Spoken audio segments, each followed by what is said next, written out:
Well, hi everybody. Today I thought I'd check out Friends' Mini-500. Now before we go any further, I did want to mention that I am an absolutely terrible helicopter pilot in Microsoft Flight Simulator. And if you continue to watch this for any length of time, that will become completely apparent. So the format for today is going to be a little bit different than it normally is. I'm not really going to do a tutorial on this thing, mainly because it really wouldn't help you. But either way, we'll go ahead and get it started, have a look at it, take it up, fly it around, probably crash it once or twice, and then do a short review on it. And that'll pretty much be it for today.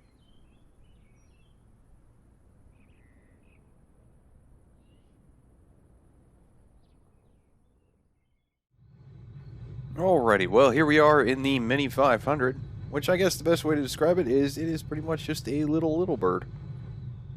As far as the interior modeling and texture quality go, I think Friends did a pretty good job on this one. Got no real complaints, and it does look pretty good in here.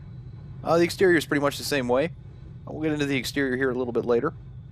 But for right now, we're going to stick to the cockpit. And we'll go ahead and run through some of the features real quick. We've got the ability to hide the compass up here if we want. We've got this little tablet over here, kind of on the right side of the instrument panel. This is pretty much just going to be a map and flight planner, that kind of stuff.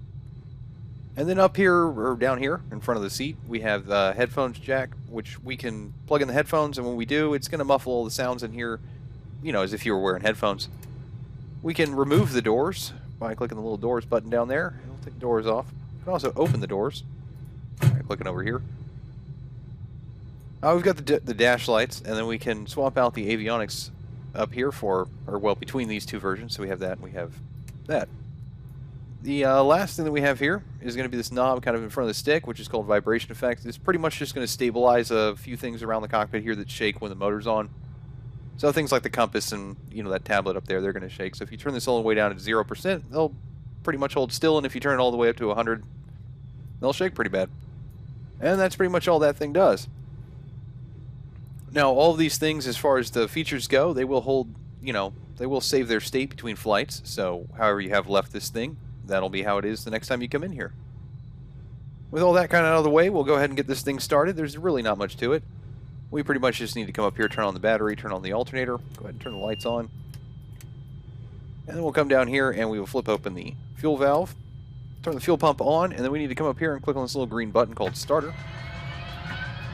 And it'll begin to start everything up. It kind of takes a minute to kind of get going. And while we wait for it to get going here, I do want to mention this thing is incredibly tiny. It's a really small helicopter. From nose to tail, it is pretty much about the same size as that van over there.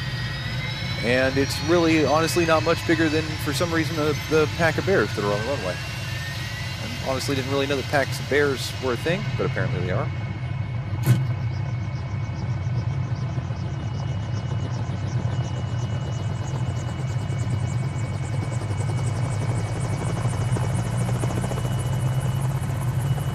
We'll go ahead and plug the headphones in, and everything gets much quieter.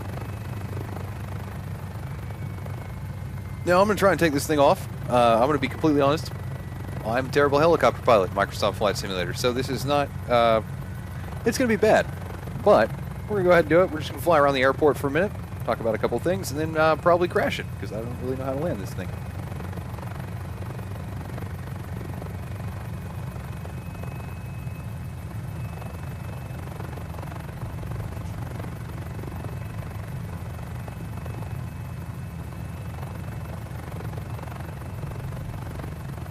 Alrighty, well I got it in the air. It's always a good sign. Now as far as how it flies, it's, you know, I don't know, it's a helicopter. I don't fly helicopters very often in Microsoft Flight Simulator, if you haven't figured that out by now. But I do have fun flying this one. It's quite a bit of fun to fly. I so far have pretty much liked everything that Friends has made, so when I saw they made this thing, I thought I'd check it out. And it's really only about 15 bucks. And again, it is quite a bit of fun to fly. For the most part, it's a pretty nimble little helicopter. It's a little surprising to me what I can and cannot, or what I can do in it. There's really not too much I can't do in it, except land. And that's probably not the fault of the helicopter as much as it is me. We'll go ahead and kind of head down this way a little bit. There is a warning down there, kind of on the right side of the stick, in front of it, at least. And it says aerobatics are highly recommended. Now, I've had a little bit of trouble getting it to do a loop. I'm pretty sure that it will do one, but I have not quite figured out how to get it to do one yet. It does something that, let's say, approximates a roll or a barrel roll. Doesn't look too pretty. Again, that might just be me. But either way, we will see if I can roll it here and not crash it.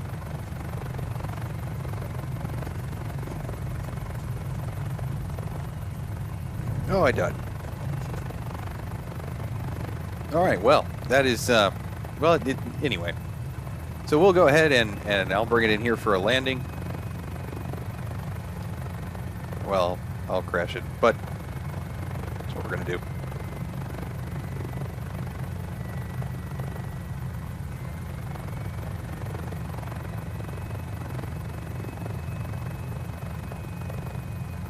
All right, well, that was honestly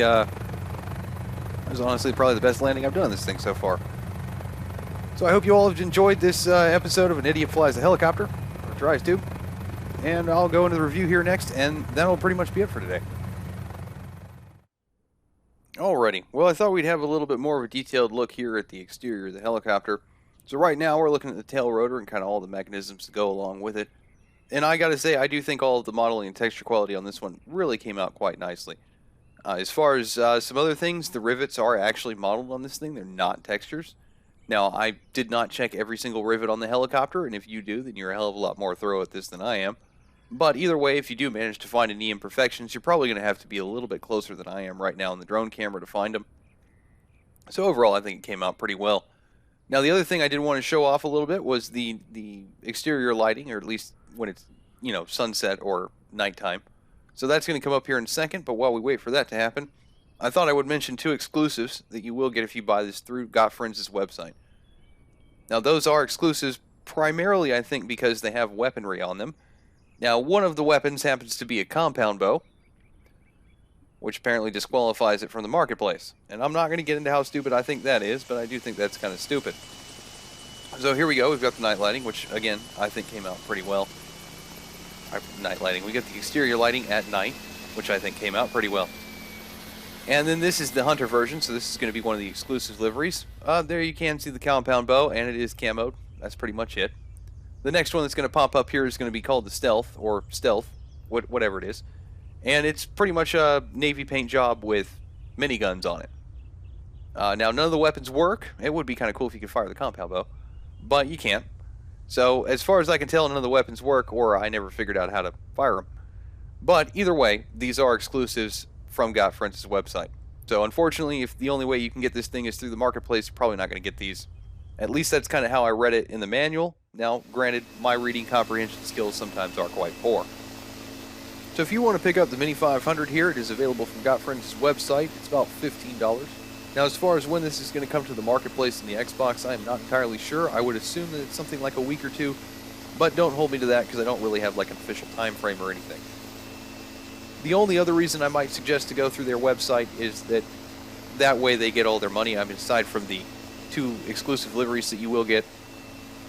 Now, for however long I ramble on here for the rest of this, it's pretty much just going to be me telling you that I've been having a lot of fun flying this thing, and I've really kind of enjoyed it over the past couple of days while I've been checking it out.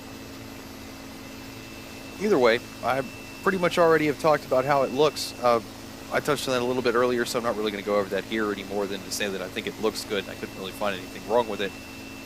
Now, as far as how it sounds, all the sound effects are really pretty crisp and clear. As far as their quality goes, I couldn't find anything wrong with them. The buttons, switches, doors, you know, all those things came out real nice. It has pretty much everything I would kind of expect to hear from a helicopter, at least from my perspective. It definitely does have a crash sound effect. I found that one out quite often. And even at a distance, it still sounds pretty good.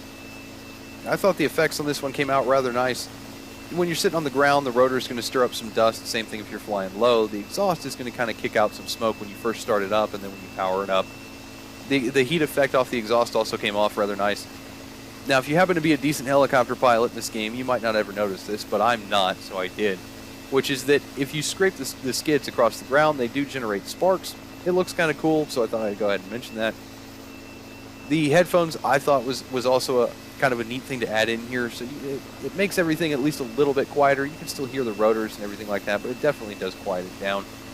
The sort of vibration effects that are created when the motor is on is always a nice touch. Not everybody adds that kind of stuff in here, but when it does, it really adds to the helicopter or the plane.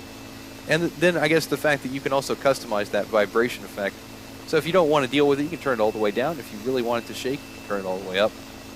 I always do like things like, you know, the compound bow and the miniguns.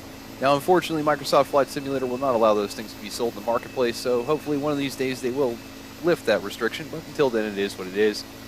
Now, we went over the lighting a little bit earlier. We had a look at it at least. Did want to mention that I thought that the interior and exterior lighting came off real nice in this thing.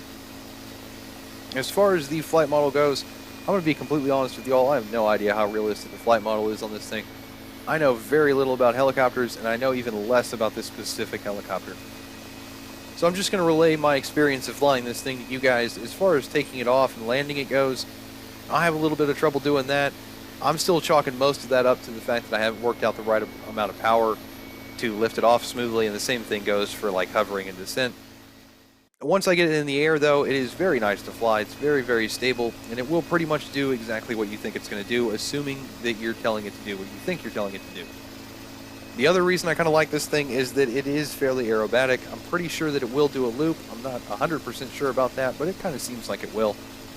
It'll do, you know, a roll and a number of other interesting things. I'm not sure if the other interesting things are stunts or not, but it will do them. As far as its speed, you're looking at a cruising speed somewhere around about 100 knots. You can probably get it up to maybe 150. I'm not sure what its limit is. I got it up to about 155, I think, on the last flight that I did with it. It didn't seem to break it. So I'm not entirely sure what the limit is, but either way, it ends up being, you know, kind of a quick little helicopter for what it is. Let's see here. I guess the last couple of things will be this thing does not have any engine damage on it, so you don't have to worry about burning the motor up.